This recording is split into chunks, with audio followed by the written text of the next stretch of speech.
Welcome, birders. This is Ed Pullen, your host on the Bird Banter Podcast, where birders talk birding. Every episode brings something new. I learn something different, and I hope you hear something a little different. This episode is my first for me. We recorded this in my guest's garage. We're going to do an outdoor recording. We're trying to keep our social distancing, and it's always more fun to meet with people in person. And since my guests are local birders, I thought we could do that. We're going to meet outdoors. We tried yesterday and then again this morning, and the weather just didn't cooperate. So here we are in the garage of Heather Ballash and Marcus Roening, two Pierce County, Washington birders that I'm friends with and are top birders and really fun to talk with. I hope you enjoy the episode today. But before we get started, I wanted to talk a little bit about birding couples. Birding couples are something really nice when it happens. A lot of birders do their birding as one aspect of their lives, and then if they're in a relationship, have their partner as a kind of another aspect of their lives, not necessarily the same. I was lucky enough with my marriage to have my wife as the person who got me into birding. So I was part of a birding couple for 30-some years until Kay passed. And now my new partner, Marion, is interested in learning a little bit about birding. So I kind of have it from both ends. Kay taught me to bird, and I'm helping teach Marion to bird. But the same sort of relationship with my guest today. Marcus Roening was a birder from a fairly young age, and when he met Heather, birding was an early and integral part of their relationship. So we'll get to hear that story today. I think you'll enjoy it. I certainly did. Marcus and Heather also have birded extensively in Mexico, so we get to talk a bit about Mexico birding today. They have made close to 30 trips to Mexico birding and have birded most parts of the country. So a really great opportunity to hear from people who have a lot of experience birding in Mexico. And that's one of my favorite places. I just love going to Mexico, and we'll get to hear a little bit about birding there, about safety issues there. Really good stuff when they talk today. I think you'll enjoy that. We also talk about Pierce County birding. Pierce County is a county in Washington State that is a big county. It's in western Washington, west of the Cascades. So we don't get a lot of the birds of the prairies and plains and desert of eastern Washington, but we have a lot of great birding in western Washington, and Pierce County includes most of that. We don't have the open coast, but we have Puget Sound, we have Mount Rainier, we have the Fort Lewis prairies, we have lots of riparian habitat, so we have a good variety of habitats, and we always get a good list of birds each year. And over the last 10 years or so, especially since eBird has become popular, we have developed a nice relationship of a close-knit group of birders here in Pierce County who communicate with each other regularly about birds they see. Of course, we can all find on eBird now. We all use eBird, so we can all find out what each other is doing literally on an hour-by-hour basis by stalking each other on eBird. But we communicate by a text message chain. We have a group text that goes out, and when one of us finds a really good bird that the others might want to chase or just see something really interesting, we pop a text message on the group text, and so we keep each other informed, help each other out that way. In other times, we would go birding a lot together. Bruce and I would go out birding together, Bruce LaBar, and other Pierce birdies would go out together a lot. Now we tend to sometimes meet at places and bird a lot more alone, especially in the early parts of this COVID pandemic, but still we stay pretty close in terms of communication by phone and email and text and our text chains. So Pierce County has a really nice group of birders who cooperate and compete. Competition always an undercurrent of the cooperation, and it's a really fun relationship. I think you get a little bit of that in the podcast today when Heather and Marcus talk about it. So without further ado, help me welcome to the Bird Banter Podcast, Marcus Roening and Heather Ballash, local Pierce County birders and friends. Marcus, Heather, welcome to the podcast. Thanks for doing this. You're welcome. Thanks for having us. Yeah, I'm excited. We have a really cool group of Pierce County, Washington birders, and I've had several of them on the podcast. I've had Bruce, and I've had Will and Peter, and probably some others that I'm not thinking about. But you guys have been the most elusive of those that I've courted yet. So I nailed you down. We're sitting here in Mark's and Heather's garage, socially distanced at 6 feet due to COVID precautions. Mostly it's sort of outdoors, the door's open. And here we go. So welcome. Yesterday, we took on a little Pierce County challenge. Heather is a lister now. I don't know if you've always been a lister. You're a lister now in Pierce County, and was until a day or so ago tied with Bruce for the most birds this year. And we went to the mountains hoping to find some species, and didn't work out so well. But that was kind of your guys' idea. How'd you come up with that idea? Because we were talking to you about getting together, and I was tied with Bruce, and I said we need to go to the mountains. Maybe we could just do it up there while we're chasing birds. Yeah, that would have been a great idea, except for the weather. Right. Yes, we did encounter a little more snow than we had expected. And I take full blame for that. You guys wanted to take a nice, easy ride up to Paradise, and we could probably pop out of the car and look at a bird. And I said, oh, we've got government meadows. We got more chances there. And chances is the operative term. Yeah. But weather hit it. We hiked through a lot of snow and in a little bit of rain and blowing down ice from the trees and slippery slopes and no place to sit and too miserable, cold, and tired to do a podcast afterwards. So here we are today. Yes, we are. Good. So talk a little bit about your experience with the Pierce group. We've got quite a cool group of birders. Yeah, there's just a nice cadre of folks that are very helpful and competitive at the same time. And eBird has certainly sort of revolutionized the fact that we can see on a daily basis and get alerts even to see if Bruce saw one more bird. And because of COVID, even though I'm working, I'm just home a whole lot more. And I've noticed that. Allows me to time shift, so Heather and I have been able to go out pretty much every morning in the spring that's even halfway decent. Yeah. And next thing we know, Heather's one ahead of me and tied with Bruce. So yeah, Bruce LeBar, we're talking about Bruce LeBar, who was my guest on the episode number 3, the second guest I had on the show after Ken, and has been on a little episode in Texas with me too. So, but Bruce is the perennial number 1, yes, when Will doesn't get out and go for it, perennial number 1 Pierce County lister each year and all time, and takes quite a bit of pride in being number 1 all year long, I have to say. I'll throw Bruce under the car a little bit. He says, I gotta get to the mountains tomorrow. Heather's tied with me. Exactly. So I knew we would have at least some catch up to do, but all he got was mountain chickadee, I think, that day for new birds for him. So he's still only 1 ahead of you, and I thought we'd pass him yesterday, but didn't happen. That pine grosbeak or that three-toed woodpecker just wouldn't oblige.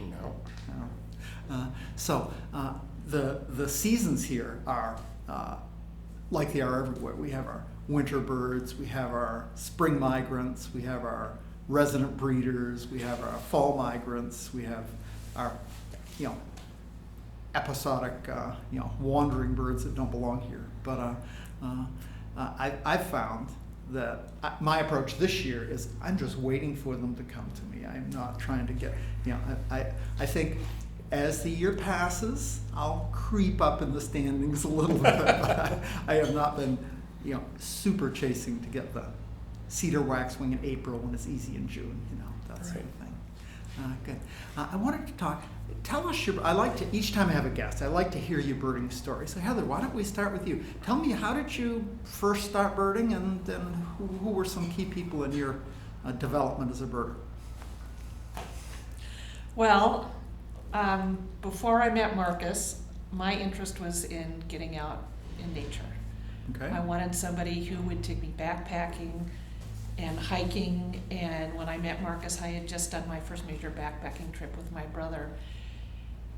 And he had just done his first kayaking trip with our friend Woody in the San Juan Islands in the middle of a pot of orcas. Wow. Yeah. And so I really just want to be out in nature. I didn't know about the bird thing. Okay, and that was, I'm not getting too personal, that was about when, how old or how long ago? 1986, October of 1986. Okay, so that was a while ago. Yes. Okay, so you guys have been together for a long time, congratulations. So Marcus introduced you to birding as a specific hobby or a passion. Yes, and he has a little story about how he did that. Oh, let's hear it. Yeah, so being as passionate about birds as I am, that has, I guess, scared off more than one lady along the way. And so I was much more cautious about it this time around. And so one of our earlier dates, we went for a walk around Nisqually National Wildlife Refuge. November, cold, but plenty of birds around. And not frigid, maybe. Not too bad a day. Not too bad. And so we walked around the whole thing, and I'm sure I pointed out a bald eagle or two and maybe a chickadee that landed in front of us, but really not a whole lot more. Oh, you had to be in pain.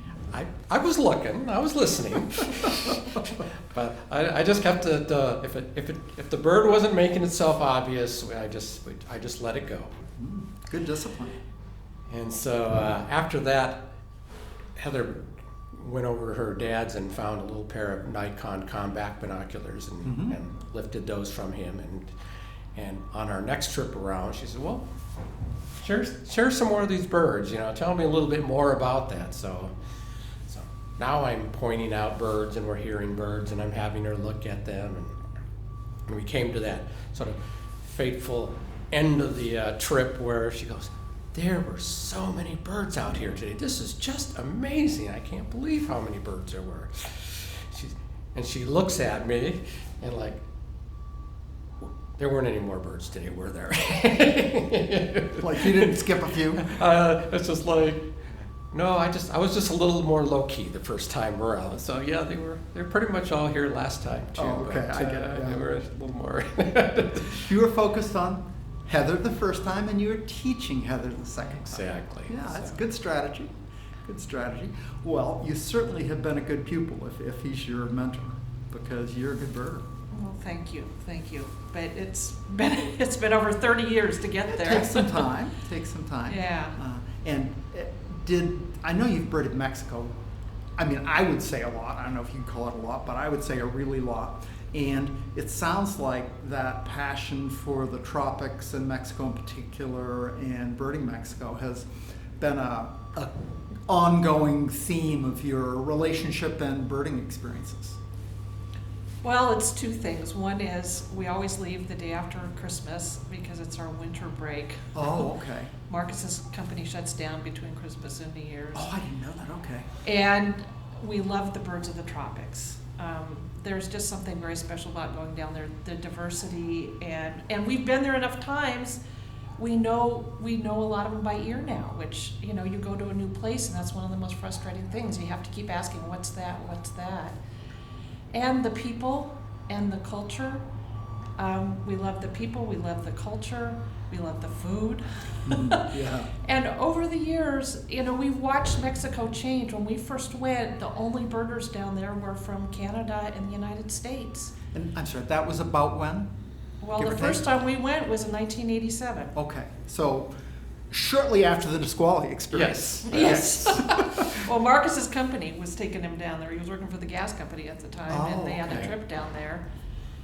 And we decided we wanted to keep going back, and also in the right about that time, we went with our friend John to Ecuador and learned we could go travel down there and survive without a lot of tourist infrastructure. I have a little bit of Spanish. I'm working on getting better.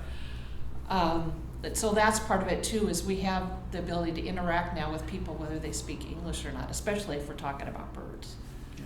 So, and to see so many young birders, Mexican birders now, has just been... So that's been do you think that's a logarithmic curve, or is that been linear? I mean, it seems like the last 5 to 10 years has really been, in my limited experience, when Latin American indigenous peoples or local peoples have really gotten into birding.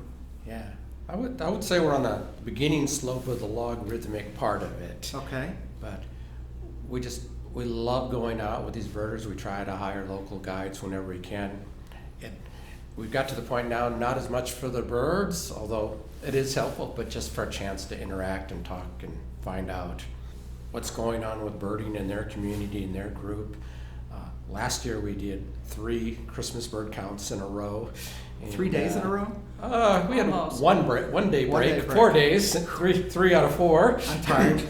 We did Thinking one. about it. Yeah, we did one in San Blas, and then drove up to Mazatlan, and then we did the one in the Tufted Jay Preserve the following day. Okay, so for those of us who are geographically limited. Give me a feel for what where that, it's West Coast, but other than that. Yeah, so we're on the West Coast. San Blas is halfway between Puerto Vallarta and Mazatlan, so we're sort of in the just north of Central, so we're above the subtropical line. Okay. And then Mazatlan is kind of where that little, the little Baja Peninsula ends. That's about where it's straight across. And then you go up the Durango Highway, which is an amazing piece of construction to get to the top of the Jade Preserve up in the mountains. Okay, so that's a significant elevation. Yeah, it's probably maybe 4,000 feet. But, okay. One of the most, an all-white jay with blue and black highlights. Beautiful. Very different looking type of jay, so quite striking. So you did 3 Christmas bird counts last year. Tell me some of your favorite places to go in Mexico.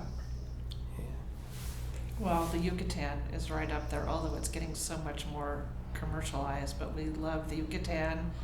We love Oaxaca. Oaxaca is amazing. It's a state that starts high in the Sierras and goes all the way down to the coast, and then of course there's a lot of really strong culture there. There's a lot of strong culture all across Mexico, which is another reason we love it, and every region is so different. But Oaxaca is kind of special that way. And then I think we keep going back to San Blas and Mazatlan because we actually know people that remember us. And it's easy. It's an easy flight. The roads are pretty well developed. Yes. This isn't for me. I feel pretty safe going to Mexico and birding, but I think a lot of people are terrified of the thought of being other than in a 4-star hotel on a beach resort in Mexico. What's been your experience in terms of safety and just ease of managing other than in the truly beaten path? Yeah, we have truly gone off the grid a lot. Stephen Howell's Bird Finding Guide to Mexico has really been our Bible, and it still works amazingly well some 25 years later. We have learned from some of our local guides that because these spots are still so good and birders go there, that as long as you're in sort of the same places and people know that's why you're there, then it's okay. Now, there are certainly places one could venture into that would not be wise. Do you often go just the two of you off all by yourselves, or do you usually have a local guide / person who knows their way around and can get you out of trouble if need be? I think most of the time we're on our own.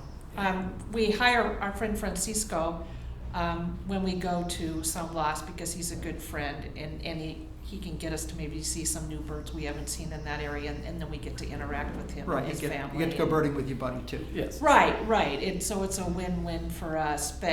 But we have learned, especially more recently, that you do need to pay attention. And he says what he does is he knows the locals and he talks to them and finds out where it's safe to go and where it isn't safe to go. Mm-hmm.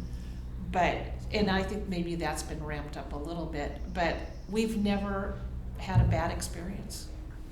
And we've been, over the last 30 plus years, we've probably been 27, 28 times to Mexico. I mean, we've gotten to the point where we go pretty much every year, even when we're doing other vacations, other parts of the year. We just love it there. Yeah. Sounds like you're a little Mexicano at heart. And el corazón? See? Yeah, very nice. So I remember you've done some backpacking, haven't you? Or places where you can't drive to. Yeah, I don't know if you call that backpacking. That's what I call it. In U.S. or? In Mexico. I'm sorry. Only with Michael Carmody. Yeah. Where we did the trip, he takes folks up into El Triunfo in Chiapas. Okay. And they carry all your luggage, and there's a place to camp. So we've never done camping on our own in Mexico. Oh, okay. I just in the United States. I got those stories mixed up. Yeah. No, I mean, the thing that's nice about Mexico is that you can get a bus, quite frankly, to almost anywhere that a road goes to. Mm-hmm. Or a rental car, depending on your needs. What other parts of Latin America have you birded? So we have been to Costa Rica. That was one of our first trips, sort of obligatory, right? Went to Nicaragua. My friend John Gerwin, who's an ornithologist, and the person that took us to Ecuador the first time. 1991, when there was zero tourist infrastructure. Wow. I mean, okay. zero. It was an adventure. Yes. Tell me a little about the adventure. Oh, well, we flew into Quito and we met John, and he had just been working down on the Napo River, doing some field work, collecting birds. And at the end of the trip, he traveled with us. We rented a car and drove on Mindo was on the west side, right? Mm-hmm. Northwest. So we went to Mindo first, and then we went to Tena on the east side of the Andes, and then we flew down to the capital, Guayaquil, and went on the coast. And we were with the field group, because they were scouting some more places down on the coast. They met us down there. But we were staying in these hotels where it was $1.50 a night, and your dinner was $1.50, and you were basically eating in somebody's dining room. So it was a very different experience. And at that time, they weren't on the dollar yet. And so, we went to change our money, and the highest denomination they could give you was worth $5. So we were carrying around these giant wads of bills. And like our binoculars would have fed a whole village for a year. I mean, Yeah, I hear you. I have limited experience, but I took Kay and the kids to Acapulco, maybe 12, 14 years ago, and we stayed in just a plain old resort type hotel, but I had to rent a car, and I had read in the Bird Finding Guide to Mexico, I think it was probably Hal's, that north of Acapulco you could go on this, not a barrier island, but a peninsula that acted like a barrier island north of Acapulco. So we drive, it's quite a ways, and there's traffic, the dump truck stops and you wait a half hour for it to, that sort of thing. And got there, and we get there maybe 10 in the morning, and I thought it would be, quite a few people there. Nobody there. And a fellow comes running out and asks if we want a boat ride. And I said, sure, we'd love a boat ride. And I said, how much? He said, $10. And I thought, great, $10 a piece, this is terrific. No, it's $10. So $10, we get in this beautiful little aluminum boat, an outboard motor, beautiful, this is cool. And it fit the four of us, and we go out, and he takes us all around the lagoon on the inside of this peninsula, maybe 2 or 3 hours, see mostly waders and terns and gulls, but it was just a drop-dead beautiful day. He stops out in the middle where the sandbar gets high and beaches the thing. We all go for a swim. We get back in, and we get back, and it's maybe 12:30, 1 o'clock, and he basically says, in as best we can communicate, you must be hungry. And I said, yes, where can we eat? He said, come with me to the hotel, to the restaurant. Well, the restaurant was his backyard with a picnic table, and we stop, and we go, and he says, would you like fish or shrimp? And Kay and the kids said they like shrimp, and I said, I'd like fish. So he points to the market, and his kids go running over to the market and come back with shrimp, and he grabs his net and goes running down to the ocean and starts throwing his net and catches a fish that must have been 2.5 feet long. It was 15-pound fish at least. It was a big fish. I don't know what it was, snapper or something. It was a big fish. And he comes back and fillets it and splays it out and puts it on the grill and cooks me the fish. Serves it just beautifully. His wife had the fire going. It's just some of the best fish I've ever eaten. But it was like, it would have fed 40 people. Yeah. I mean, it was just, but if he caught a small fish, I would have gotten a small fish. He caught a big fish, I got a big fish. But we sat there all afternoon. In hammocks he had laid out. We played cards. Spades were big enough. We played spades and drank pop, and I drank beers, and he'd send his 4-year-old over to the store to get me a beer whenever I wanted a beer. The kids wanted a pop, they'd run over and get it. We probably stayed till I was afraid I wouldn't get back before dark, and we left and drove back, and it was one of the best days we ever had in Mexico. It's so cool. That's great. Yeah. So meeting local people is kind of one of the great things about traveling. Absolutely. And the Mexicans are so genuinely warm and friendly like that. We've had a fair number of those kind of experiences where it's just hard to believe sometimes. It is. And so grateful. I mean, to the business. I mean, we are just a source of revenue. And I mean, you know, I think I tipped him more than the cost of the meal and felt like I got a bargain. Yeah. You know, it was, good, terrific experience. So we are midway through the birding year. Do you have any trips planned? I mean, assuming you can travel again this year?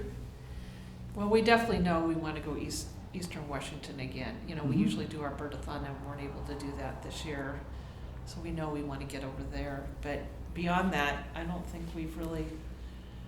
No, everything's Things so are kinda- locked down. It's hard to make plans beyond tomorrow right Yeah. now, it seems Right, like these right. days. So I'm going to switch subjects a little bit. Mark, you, for many years, you've been really involved in the local Audubon Society. And I'm not sure, Heather, if you have been, but I know, Mark, you've been president, I think, at one point. Yep. But more interesting to me than that was you taught a beginning birding class. You taught beginning birding. Beginning birding. So I've had many friends that I've tried to help learn a little bit about birding. I'm seeing Marion now, and I'm working through that process of trying to feed her at a rate that is digestible and not overwhelming. And that. How did you approach a beginning birding class, and what was your experience with that?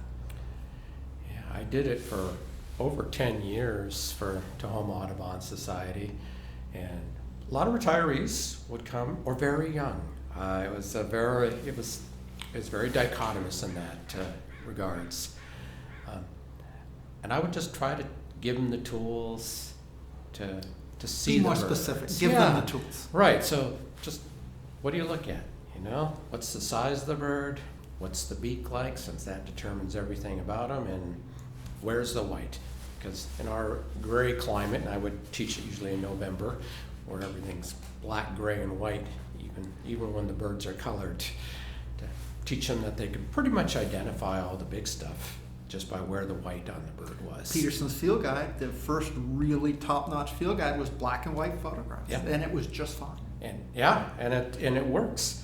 So, and then just sort of pounding that in and just having them just say it out loud and being part of it and learning the vocabulary of birding. I mean, that's what it is. There's a jargon that's there for a reason, so you can be a little more precise. And then 2 field trips. I do 3 classes and 2 field trips. Okay, so it's not a tiny class, but a limited scope course. Yeah. Obviously, three How to classes. use your binoculars, how to make them focus, how to clean them. I mean, just just making sure at least all the parameters and basics were handled, so they could have a good time and see what they're seeing.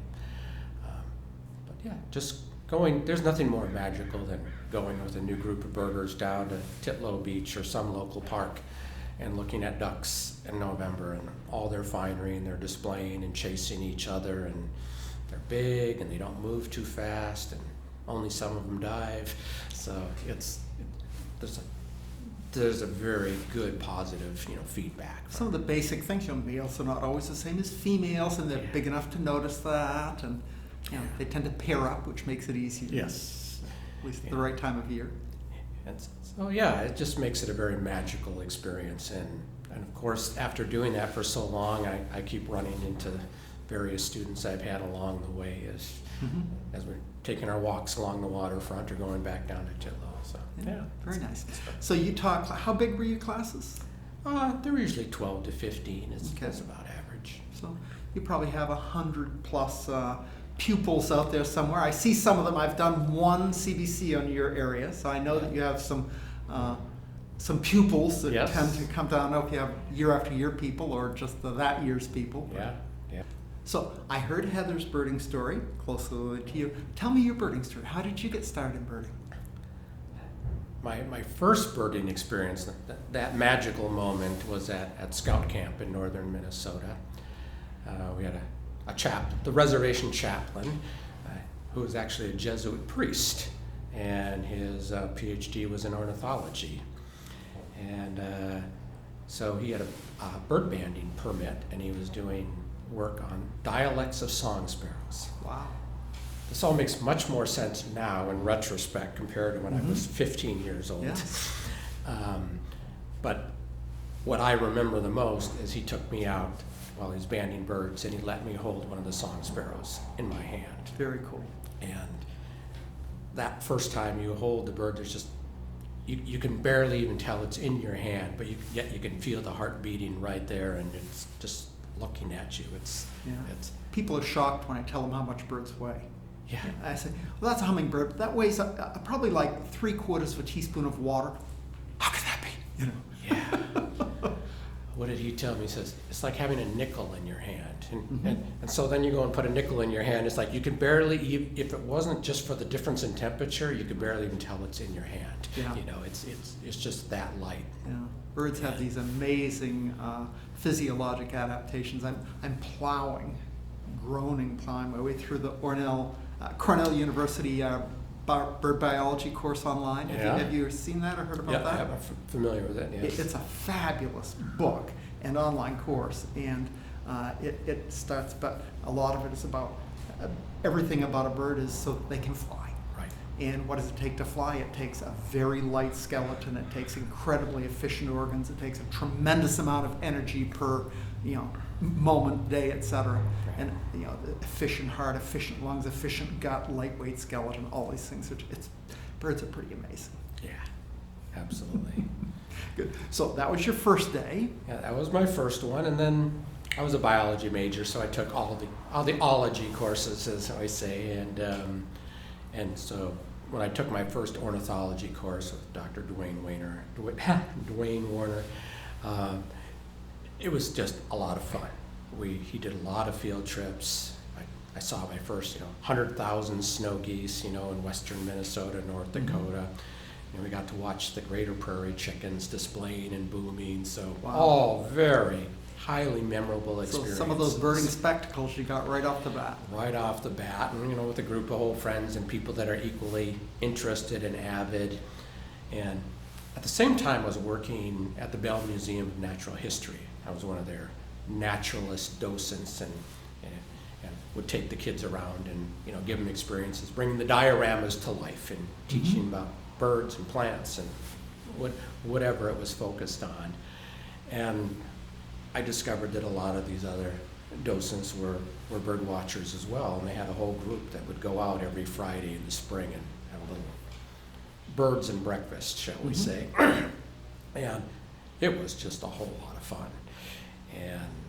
And one of those people was a gentleman who's now one of my best friends, John Gerwin, who's the curator at the North Carolina Museum of Natural Sciences. A gentleman we went to Ecuador with. Right. Yeah. And got to know him, and he was back there skinning birds, and sort of learned the other side of the museum as well through all that. And I've been bird watching birding ever since, and whatever state I would happen to be in, I was trying to make a living, as I call an itinerant naturalist. Okay. So you did that for a period of time after college? Yeah, I did. Until you bowed to the economic pressures of life and got a job otherwise. Yeah, exactly. So it hasn't slowed you down too much. I see quite a bit. I just realized that it probably wasn't going to be my vocation, but I could certainly have it be my avocation. So. I hear you. Heather, you've done quite a bit of birding lately. You retired recently, yes? It seems like you've been out a lot more since then. Yes. It's, I retired 2 years ago from the state of Washington, where I worked implementing the State Growth Management Act for 23 years with counties and cities. It's important work. And I got that job because of Tom Audubon being conservation chair and my volunteer work. So it's a great distraction in this time of COVID. Oh my goodness. But it's always like when things get really tough in my life, and as you know, being retired, it's a big transition. Oh, for sure. And so, getting out there, nature has always been my respite and, I guess my religion. It's our place to go. Your place of comfort and solace, yes. Yes, absolutely. And so just been able to get out more, and then in this last year, just with the way things are unfolding, it's just been a great, I've always been averse to what I call birding testosterone. Yeah, well, I think you may have caught a little. Oh, yes, I think so. But it's a great distraction, and it's a great thing to do, and we're participating in adding to science by getting out there and recording all these birds. eBird is it's probably the only citizen science I've ever really done. So I probably. Okay. So it's really cool. Really cool.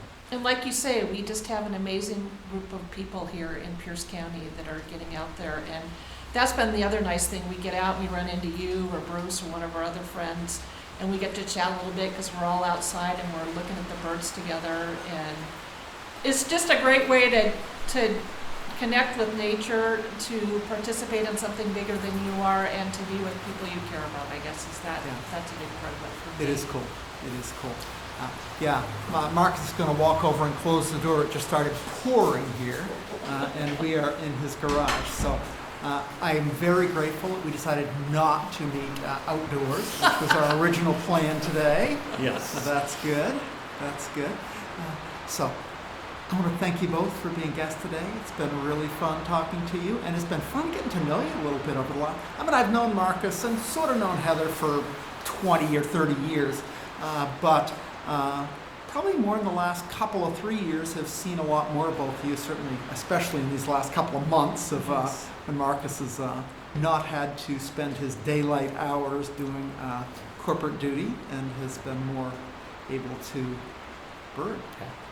Not traveling as much. Yeah. Is there anything else you guys wanted to make sure we talk about today? I Not think really? that's great. Okay. Hey, thanks so much for being on. I appreciate it. You take care. All right. Well, that wraps up the Bird Banter Podcast, episode number 64, with Heather Ballash and Marcus Roening. I had fun today. Hope you enjoyed listening.